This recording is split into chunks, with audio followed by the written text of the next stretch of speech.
ربنا ظلمنا انفسنا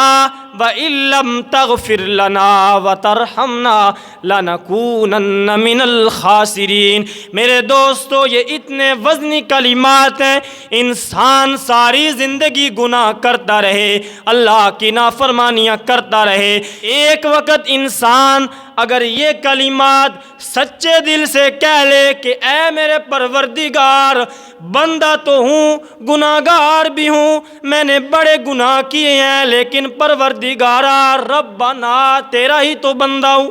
گناہ تو بہت کیے لیکن تیرا ہی تو بندہ ہوں نا، ظلمنا میں نے اپنی جان پر ظلم کیا ہے، انفسنا وَإِن لَّمْ تَغْفِرْ لَنَا، اللہ اگر تو نے مجھے معاف نہ کیا، لَنَكُونَنَّ مِنَ الْخَاسِرِينَ تو میں خسارہ پانے والوں میں سے ہو جاؤں گا۔ امام بخاری رحمہ اللہ نے ذکر کیا حدیث، اللہ کے پیغمبر صلی اللہ علیہ وسلم نے فرمایا، بنی اسرائیل کا ایک بندہ تھا، ساری زندگی گناہ کرتا رہا، کبھی اللہ کا سجدہ نہیں کیا، کبھی اللہ کے سامنے رویا بھی نہیں ہے، انسانوں کو قتل کرنا اس نے شروع کر دیا، 1 انسان، 10 انسان، 20 انسان، 30 انسان، چلتے چلتے 99 لوگوں کو قتل کر دیا۔ اب جس وقت اس نے 99 لوگوں کو قتل کر دیا، اب دل میں خیال آیا کہ کیا بنے گا میرا قیامت والے دن، میرا کیا ہوگا۔ جس وقت یہ خیال آیا نا تو نکلتا ہے ایک مولوی کی طرف کہ اس کے پاس جاتا ہوں۔ جب وہ ایک مولوی کے پاس گیا نا کہ اس سے توبہ کا طریقہ پوچھتا ہوں کہ میری توبہ کیسے ہوگی، اور مولوی کو کہنے لگا میں نے 99 قتل کیے ہیں، بتا میری توبہ قبول ہوگی یا نہیں ہوگی۔ وہ مولوی کہنے لگا تیری توبہ قبول نہیں ہو سکتی، چلا جا میرے سامنے سے، تو اللہ کا دھتکارا ہوا بندہ ہے۔ اللہ کے پیغمبر نے فرمایا اپنی تلوار نیام سے باہر نکالتا ہے، اور مولوی کا سر بھی اس نے تن سے جدا کر ڈالا، اور کہنے لگا اب 100 پورا ہو گیا ہے۔ جب 100 بندوں کو اس نے قتل کر لیا، اب پھر نکلا ہے کہ کسی اور انسان کے پاس جاتا ہوں جو مجھے توبہ کا طریقہ بتائے گا۔ چلتے چلتے ایک اور عالم کے پاس پہنچا جو عالم ربانی تھا، جو لوگوں کو اللہ سے مایوس نہیں کیا کرتا تھا۔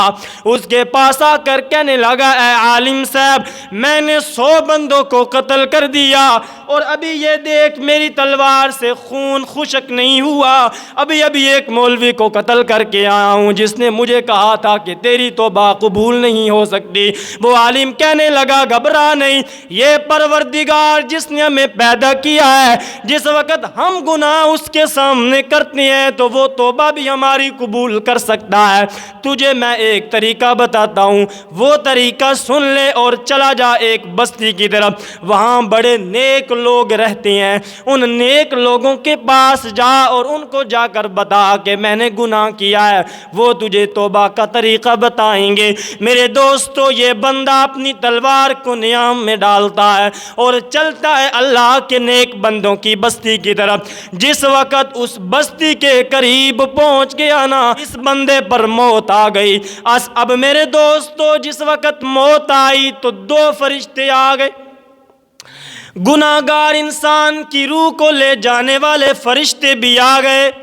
اور نیک انسان کی روح کو لے جانے والے بھی فرشتے بھی آ گئے۔ اب یہ انسان بالکل درمیان پڑا ہے، پیچھے وہ گناہگاروں کی بستیاں ہیں جہاں سے نکل کر آیا ہے، آگے بالکل قریب نیک لوگوں کی بستی ہے جن کے پاس جانا چاہتا تھا۔ میرے دوستو،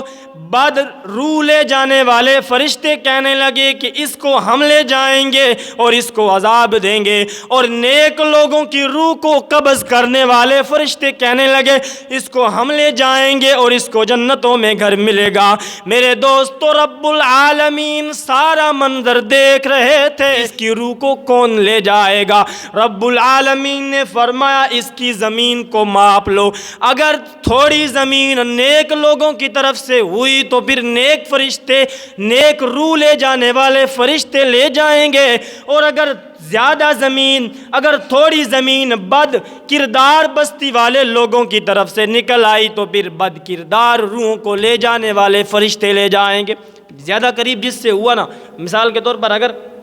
نیک لوگوں کی بستی سے زیادہ قریب ہے تو پھر یہ نیک ہے، اگر برے لوگوں کی بستی سے زیادہ قریب ہے تو پھر یہ برا ہے۔ فرشتوں نے ماپنا شروع کر دیا، نیک لوگوں کی بستی تو بڑی دور تھی لیکن بد کردار لوگوں کی بستی بالکل قریب تھی، لیکن اللہ کے پیغمبر نے فرمایا، رب العالمین نے نیک لوگوں کی بستی کو حکم دیا کہ اپنی زمین کو سکیڑ لے، زمین سکڑنا شروع ہو گئی اور وہ بستیاں قریب ہونا شروع ہو گئیں۔ اب وہ بستیاں جو بد کردار لوگوں کی تھیں وہ بڑی دور رہ گئیں اور نیک لوگوں کی بستیاں قریب ہو گئیں۔ اللہ نے فرمایا نیک روحوں کو لے جانے والے فرشتے اس انسان کی روح کو لے کر چلے جائیں۔ یہ اللہ تعالیٰ نے اس پر کرم کیا۔ فتاب علیہ، اللہ اپنے بندے پر رجوع کرتا ہے۔ قال اہبطا منہا جمیعا، رب العالمین نے فرمایا اے آدم اور حوا اتر جاؤ زمین کی طرف، منہا جمیعا بعضکم لبعض عدو، تمہارے بعض کے دشمن ہوں گے، فإما یأتینکم منی ہدی،